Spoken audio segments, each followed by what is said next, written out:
Hello, hello. We are live. Happy Live Meeting again. Friday. So what are So we talking about today? today, I wanted to talk about, and I think this is one that's close to our hearts because it's kind of where it all started, is like how culture affects quality. Ooh, that begs the dangerous question of what is quality? Right? Yeah, I think this is such a good one. And this is where we started. Like, you remember that project we worked on? yeah. Well, I think even before that, I feel like we should share the story of how we actually met Aha, yes. in an audit. Caitlin audited me. Sorry, I selected you because you had just come to the company about 2 months prior, and I wanted to see how the onboarding process was working. I had more And hair you back then. did you? Maybe not, I but don't know. The way I see you is the way I've always known you. So mhm, I go with it. Okay, so but this is the funny part is you faked your way through it. yes, yeah. I was new. The onboarding was terrible, but I knew enough to answer the questions. Um, yeah, because I came from the defense industry where process is beaten into you or you don't survive. So, Right? yeah, the audit was easy. I think we did end up talking about like you're like, well, I don't know where it is when I was asking for evidence. Well, I don't know where it is in this company, but Yeah, I know it the should be process. like this. Yeah, it should It be like should be that. like I don't this. know what the hell they're doing, but yeah. But you were right. Yep. Mhm. That was where it all started. And then, yeah, philosophical questions. You would walk into my office and say, Um, hey, Agent agent. Agent Smith. Yeah, Right? That's um, right from The Matrix. that's right. Because Caitlin's maiden name is Smith, so Agent Smith. Yeah, man, seems like so long ago. It I seems like know. but it was all about quality, right? Like you were the quality lead. It was like quality on major pipeline projects in Yeah. engineering. And yeah, it was really, really interesting to see, I don't know, all sorts of things, root cause analysis, corrective actions, like all that kind of stuff, and see how it Yep. affects human behavior. Um, you know, And you were and the first person ever in my history. So, like, my background has always been quality and construction and, quality management, continuous improvement, business improvement, process mapping. Like, that's been my realm before we started Enta. You were the first person in history to ever call me up and request an NCR. I know the project manager was like, "You did what?" But again, culture around NCR is it's a bad mark on your resume. So project managers don't want NCRs. They don't want to Right? report stuff, right? Versus a quality culture mindset is like report as much as you can because you're that Fix, data fix, they fix. use Yeah. to make it better, right? So, but I think the reason I got so offended about that specific NCR was because we had a problem with our own internal document control in terms of like folder filing. It's something to do with that. So I Yeah. wrote like a 2-page kind of like procedure on it to give to the team, be like, hey, everyone, this is how we're doing it because it's all over the place. No one knows what they're doing. And it's just, this is making me crazy. So I wrote it and I submitted it to document control thinking they would file it in the project folder and Yeah. they sent it to the client. So like a month later, I get comments back from the client on my procedure that's an internal thing and has nothing to do with them. And it's like, wow, what did you think about this? Blah, blah. And it's from their document control department who, and I was just so offended that there was not a process in place to create an internal project procedure that I requested an NCR. It was awesome. It was Yeah. awesome. Yeah. And I think too, like, so you talked about like the NCR piece and like getting I remember I had issued an NCR to a project manager, and I mean, he was old school project manager. Like he'd been doing this for 40 years, right?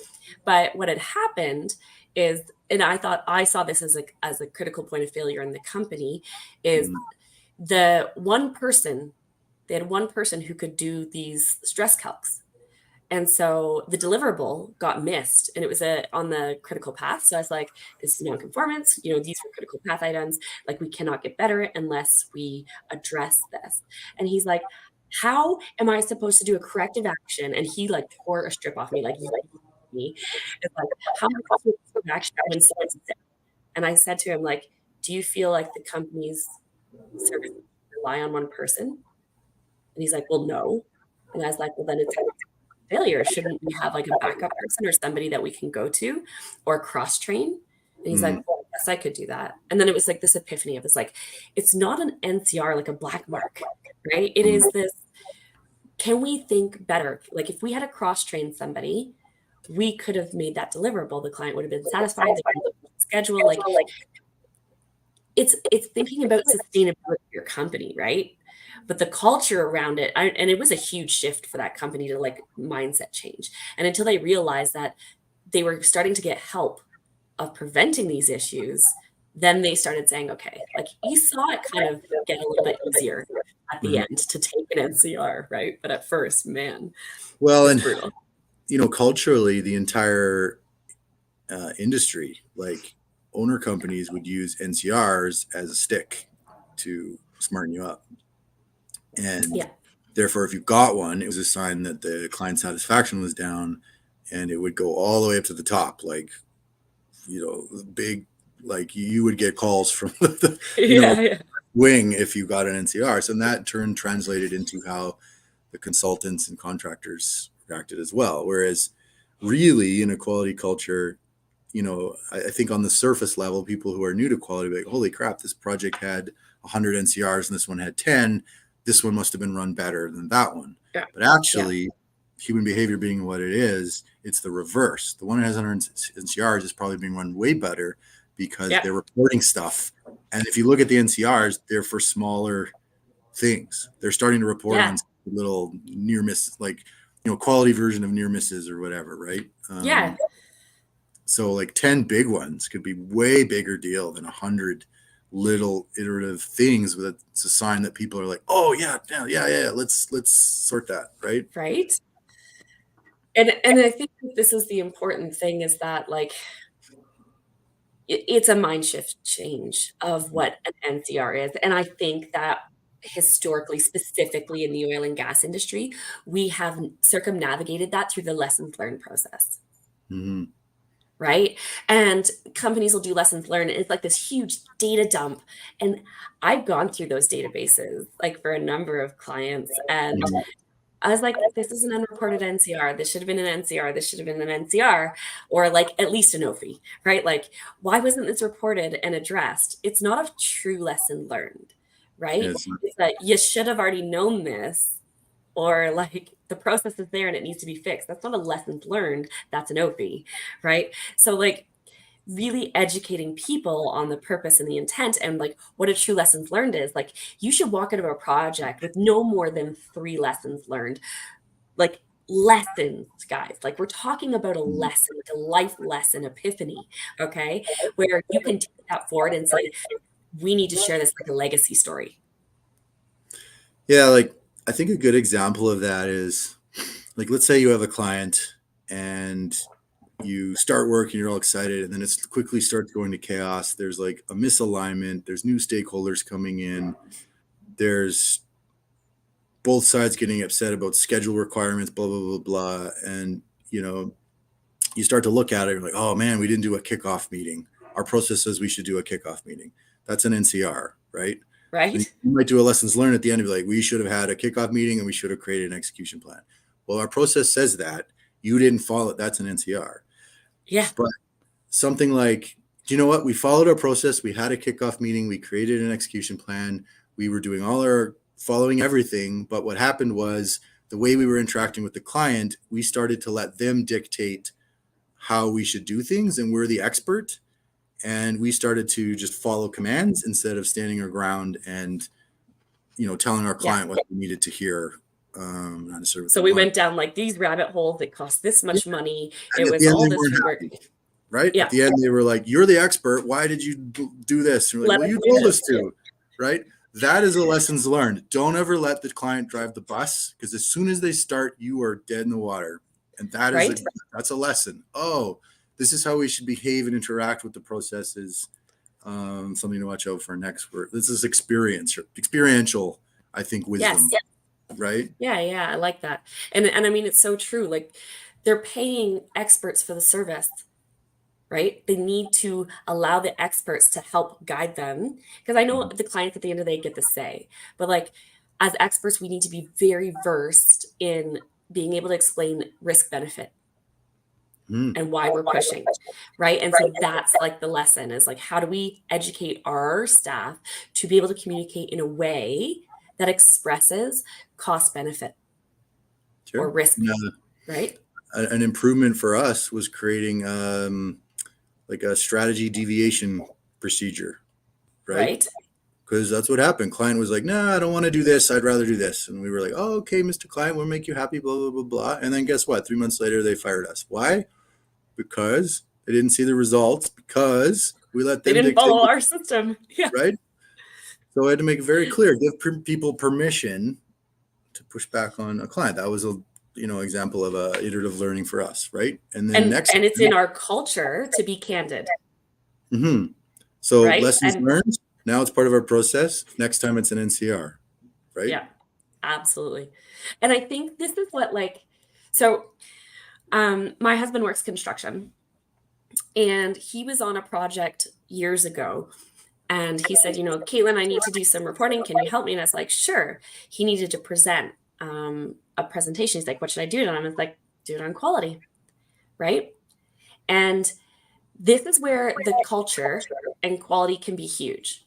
So like their NCRs came from inspectors. So it wasn't even an internal reporting culture. It was like a external, Mm. right? And so they had so many NCRs on that project that we calculated out like average what it costs to process just the paperwork of the NCR. And the cost was $1.2 million to process the NCRs, not to do the rework, not to fix them, not the corrective actions. Millions, millions spent because they didn't have the culture quality mindset that actually, somebody doesn't walk by. Somebody goes, I'm not sure about this. I'm going to go check. Right. Mm. That is a mindset where somebody goes, hang on, uh, do we have a process for this or should we really be doing this? Right. They don't stop to think. That's a mindset. Right. Or they just walk by. They're like, not my job, not my problem. Well, and I think you can listen for, like, what does that sound like, right? Probably sounds like third party inspector needs to justify their cost. So they're going through and like ding, ding, ding, ding, ding, and then submitting their report, right? And then it comes back to the contractor who is like, really, blah, blah, right? It's kind of like, I hate these guys or whatever, versus something a little more collaborative. And I'm, purposely speaking in extremes here. It's probably more collaborative. There's my disclaimer. But versus like, I'm the inspector, I'm a partner with you. Hey, we noticed this. Why don't we fix it together? Blah, blah. Hey, do you think this is probably something that's happening on another project? Why don't we NCR this together and agree that we're going to submit it? And then you can speak to it when they ask about it. Cool. Right? Like, that's how it ideally the culture or how it should sound like. Oh, you know what? Why don't we log this so that it goes up? Because like I've been working for this company for 10 years and I see the same problem every time. Like let's raise some attention to it. Mr. Third Party Inspector, I think if you raise it, people will listen versus if I raise it. Things like that, right? Right. Like how can we influence behavior for the greater good versus justifying my existence? And but right? back it up, Adam. Let's back it up because like the human psyche versus quality theory, right? Like here, let's add this picture. Let's bring it on. Right? Ooh. I love this picture because this is quality culture. So you have your beliefs, your thoughts, your feelings that turn into actions, then results, right? And this is like this cycle and it just reinforces. And when you look at your beliefs, thoughts, and feelings, that's culture, right? Then your behaviors and how you show up is reiterated by that. So if your beliefs, thoughts, and feelings don't support the quality culture, your actions will be different, right? You behave differently. And so the cost to the business, really goes up when everybody's focused just on analyzing that result. Like that's where it's like the non-conformance piece. That's where it's like the fixing the problems they've already happened. You back it up one little step, and that's like assessing the process. The process is working. Those are your audits, that kind of stuff, right? Your quality assurance. If the processes are working, then it should be less, issues. Back it up even further. What if we helped companies change the mindset to feel connected to the work, right? To feel connected to the business in a way that they're like, hey, that's not my job, but I want to fix that because I know it's going to cause an issue. So I'm either going to tell somebody or I'm going to stop and do it myself or whatever. But like, how do we get the mindset shift and then lower those costs huge before they even happen? Because then people are being preventative. They're thinking ahead. They're having the courage to stop and go, hey, I need to look into this. This doesn't seem right. Well, and I love this picture because one, it speaks to the cost, but two, you can kind of see where things happen, right? Quality control is kind of where you start noticing things, you're correcting them, you're fighting fires. And then usually separate from the people that are fighting the fires, somebody says, we need to put in some quality assurance. They start building a quality assurance program. Meanwhile, people over here are fighting the fires. Now, all of a sudden, they've kind of got used to doing that, and they're very proud of the fact that they were able to prevent and, react and all this kind of stuff. And then you have insert quality assurance program like, hey guys, we thought about it and here's how you should do it better. And like, no wonder there's a disconnect, and it's typically between the field and the office, and there's this like Totally. battle where they come like this quality assurance and like that. Whereas if we took both units and backed it up further and just created connection and mindset, they would be willing to see each other's point of view and actually create the whole thing better for everybody, right? That's the idea. Absolutely. And I think we say quality culture, but this is also safety culture too, because the two are so tied. So tied. And I know this is like I think the industry is coming along to understand that quality and safety are closely linked. Like, for example, that story of the person who they became paraplegic because the walls of the trench caved in on them, right? Huge safety issue for the company. But rewind, what happened, right? It should have been a trenched. They had removed the trench box, and then they realized that they hadn't done a certain check on the valve, right? But the trench box had already been taken off site because they were demobbing. And it's like, well, we don't have time to bring a trench box in and reinstall it and then get it checked. And then like, we just need that valve to be checked. The question, go back even further, why wasn't it checked in the first place? Right? Like, why didn't that person know? Were they not trained? Was there not a process? Was there not a check reference? Was there not, like, if that is such a critical piece, why wasn't it addressed in the process? Right? Then here's the second part, and this is where culture comes in. They went to their supervisor and said, hey, we have an issue. They did the right thing. Hey, we have an issue. Yes, it's already an issue at this point, but they raised it. Then they said, just get it done.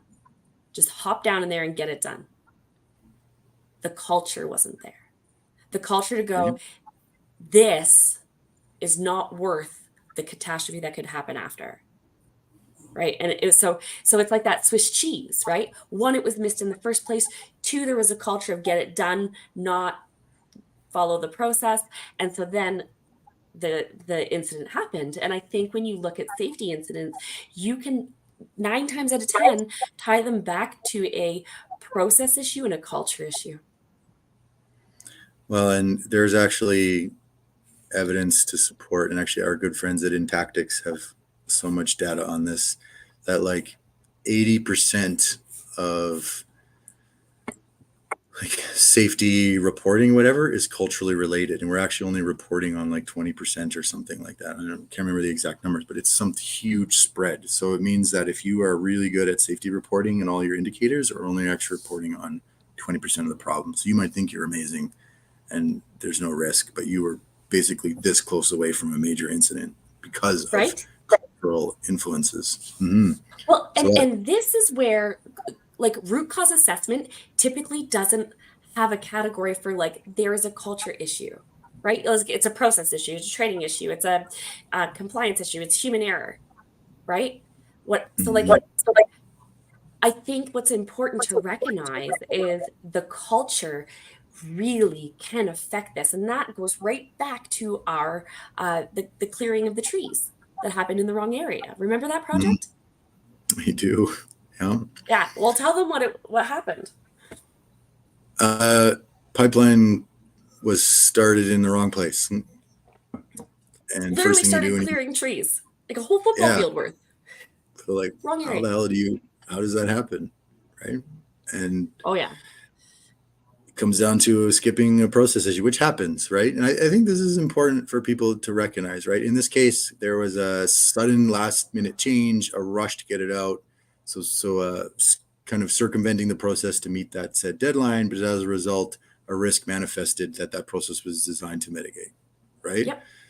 So I think the question there is, can you ever circumvent a process? And I think that's a tricky one, but no process or procedure can account for every single scenario, and there might be times when you need to deviate, but you need to understand the risk that you're bringing on and mitigate it in a different way. Right. Something like that, right? And I think that ties to a culture because when people are just like that over the fence, like robotic kind of plugging along, they're not processing like that. When Mhm. people are plugged in, excited about where they work, they'd be like, yeah, okay, we got to skip that process. But you know what? I'm going to call Buddy up and I'm going to have a chat with him and tell him, just to make sure. Right? Because they're plugged in, they're thinking that way. And I think when you have a culture that allows you to you know, be connected, you're more likely to do that. It allows you to have the courage to say, "Hey, we had to skip a step," not like just kind of get it under the rug kind of thing or whatever. Like it allows people to really engage with each other. You can skip a lot of that. And I think that's why you see such great success with small companies that have a really engaged culture without processes, right? Because that kind of dynamic happens. People are plugged in and thinking ahead because they are passionate about what they're doing. Well, and I think what this looks and sounds like let's use document control as an example, right? Just because We're it's picking on relevant document to this, control. right? But like document control is there because if you want to send something to a client, they're going to scan it, they're going to check that the revisions are right, they're going to log it in, they're going to make sure it's good to go, they're going to create a transmittal and blah blah blah blah. That's all there to make sure that you've done all these things properly, blah blah blah. It's important. But I think what happens is the project team and the document control team are separated. They're not engaged, as you said. So what happens is Friday at 4 o'clock, they come flying in and they're like, here's the drawings. Here's 17 drawings. And the document control person's like got their bag over their shoulder and they're halfway out the door. And you're now expecting them to do like 3 hours of work in half an hour. And they're like, so that problem, you can still use the process. A week ago, you knew the project team that this was coming. If you had a relationship with that team, you would have gone to them and you would have said, hey, we got this thing coming up. It's probably going to be like last minute. What can we do? Okay, tell you what, give us the list beforehand or give them to them as they come. Like you would have come up with a plan. They would have been ready. You would have been ready. It would have been a very collaborative, open dialogue about what was 100%. needed and what got it done. Right? That's 100%. what culture sounds like. So when people talk about culture or this process, I can never get it through or whatever, it's like, well, it's because you're not collaborating, you're not engaging the people, you are Yeah. pressing process buttons, right? Process Right. exists to give people guidance on what to do, but they Yeah. ultimately need to make the Forget decisions about the on how to. people part of it. Yeah. It's like, Yeah. people, Hmm. process, tools, whole business. That's a whole nother topic for another time. But I Mm-hmm. think we talk about increased retention. So this is where quality and increased retention tie together. So like uh, if people don't walk by and they want to fix things, you're going to have so much more fixes happening in your company, right? People aren't going to be frustrated by doing the same thing over and over again. Like that's the definition of insanity. is doing the Mm, same thing over again and expecting different results. And if your systems are broken, your processes are broken, or your culture is broken, that's what's going to happen, right? And so people are like, I can't work here. It's driving me insane. sure. Both sides get frustrated. The document control person's like, I am sick and tired of being yelled at Friday at 4:45 because I want to go home. Like, I'm out of here. Yep. See you later. I'm out of Someone here. else Peace. can deal with this. Right? Totally. Versus feeling like you're part of the process, you're part of the solution, you're contributing, you're a value add, because you are. Right? Doesn't matter what part, like those processes were created for a reason. Processes weren't just, it's not like people had never done it before and then dreamt this all up and then started. No, major things went wrong. So as a result, people started to create these things to prevent them from happening. Right. And now Right. here we are using them, be like, I'm going to skip that step because I think I know better. And then I'm going to have the same learning. Right. So it's kind It's of like ironic. the neighbors who live beside each other and they both have snow blowers. And one clears their driveway and it blows all the snow onto the other guys, and the other guy goes back and blows all the snow onto the other guys. It's like, stop throwing stuff over the fence. Like, come up with a Right. plan on how it'll work together. Like, how do you do that? Like, seriously, There- guys. There's a meme with bunch of cavemen pushing a wagon up a hill and has square wheels. And there's one guy trailing behind and he's shaved off the corners and he's got a round wheel. And he's like, guys, look at this. And they're like, we don't have time. We're too busy. We need to get this done. Right? I Right? think both definitely illustrates that concept. Right. Absolutely. Absolutely. So I think like we're at the top of the half hour here. These are short, they're great conversations, and they're all about culture. Culture and quality. What things should people take away to know? Well, number one, I think that when people think of quality, they think process and tools. And I think the point we're trying to make here is that it's actually the people part that's the most important, but it's also the most neglected. 100%. 100%. And that quality doesn't have to be a police check. It doesn't have to be a huge cost if you can back it up. And in fact, we have a workshop that does just that, right? Is how do you start changing the mind shift, right? Pre-project before you kick off. And I think that that's the key part is like, don't wait till it's too late. Don't wait till the issue, right? Start building the culture now, right? And there's a huge cost if you don't. There's a huge cost. So you can either pay for it up front a little bit, right, to invest in the culture, or you're going to pay huge later. What would you rather do? Right? Like why as an industry or a company do you accept the fact that X percent of your project will be due to quality issues? Why would we accept that? Right? Right? Who's But they incentive? budgeted Like, in. this is garbage. Like, why am I accepting $1 million in NCR paperwork? Like, but And it's amazing how kind fast budgets can be blown. We had another project. Oh, I know we're done. We have so many stories. Another project, 25 million because of a quality issue. Remember that? there you go. Right? Right? One of our clients, $25 million. And that's it. We got to back it up. We need to fix the culture. Mm-hmm. Huge difference. Huge difference. All right, guys, we're top of the hour. Next week, we're going to be live again, talking about quality, or talking about culture, as always. Feel free to jump on, ask questions, message us. We'll be looking in the comments, or just watch it later because it'll be on our YouTube channel. So stay tuned and talk to you soon.